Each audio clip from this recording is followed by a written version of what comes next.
ये दिन अब जल्द ही इतिहास होने वाले हैं। दशकों तक हर खास व आम को इसी तरह से चौबीसों घंटे केबल के तारों से सस्ता मनोरंजन मिलता रहा है।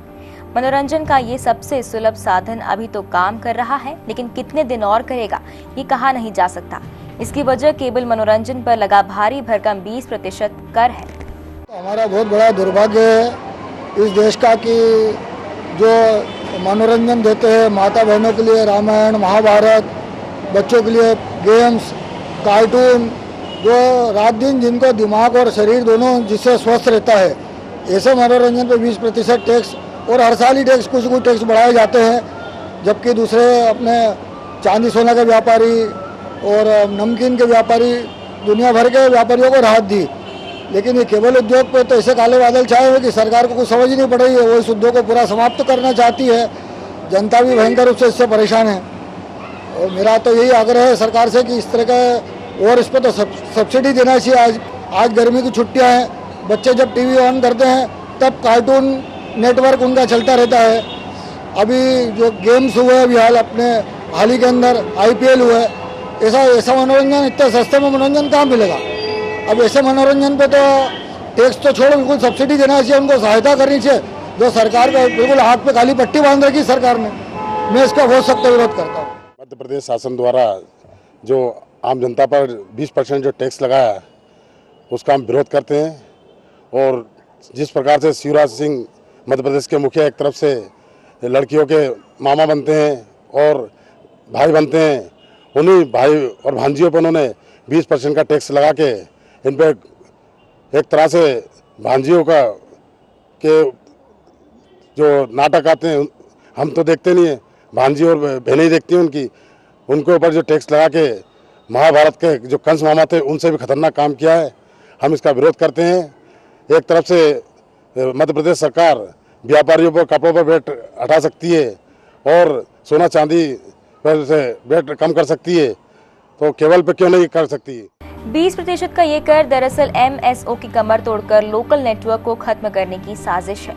केबल ऑपरेटर्स का आरोप है कि कपड़ा, सोना, चांदी पर सरकार ने कर लगाया।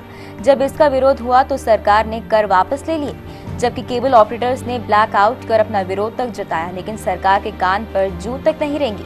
मजबूरी में केबल ऑपरेटर्स ने आम जनता की ओर देखते हुए ब्लैक आउट वापस ले लिया। केबल ऑपरेटर्स सवाल करते हैं कि आखिर इस तरह का दोहरा रवैया केबल मनोरंजन से ही क्यों? नहीं, एक्चुअली जो मनोरंजन चैनल में 20% इजाफा हुआ है ये बहुत ही गलत है, क्योंकि अगर अपन दूसरी जगह जाते हैं दूसरे कंट्रीज़ में तो इतना ज़्यादा इंटरटेनमेंट टैक्स नहीं है, इससे घर का बजट बढ़ता है।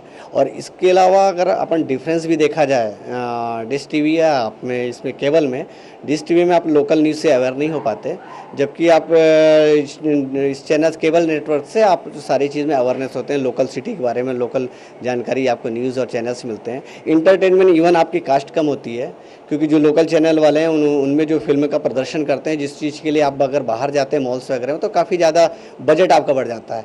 हर महीने आपका मान लो अगर कोई नई फिल्म भी 4 लॉन्च हुई तो आपको 200 रुपये 400 रुपये आपका हर महीने बजट बढ़ जाता है और पूरा फुल इंटरटेनमेंट नहीं हो पाता।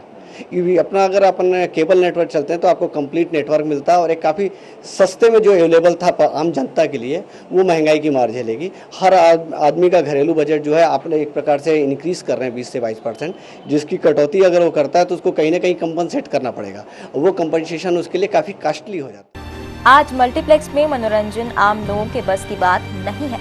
वहीं DTH का खर्च मध्यम वर्ग के लोगों को ही भारी पड़ रहा है, तो आम जनता इसके बारे में सोचे भी कैसे।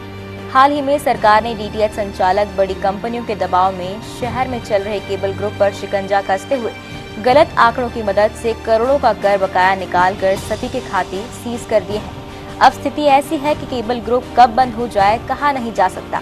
बहरहाल सालों से जनता का मनोरंजन करने वाले केबल उद्योग पर संकट के बादल छाए हुए हैं और इसी के साथ उन हजारों लोगों की रोजी रोटी पर भी खतरा पैदा हो गया है, जो लोगों के मनोरंजन के लिए दिन रात खपते रहते हैं।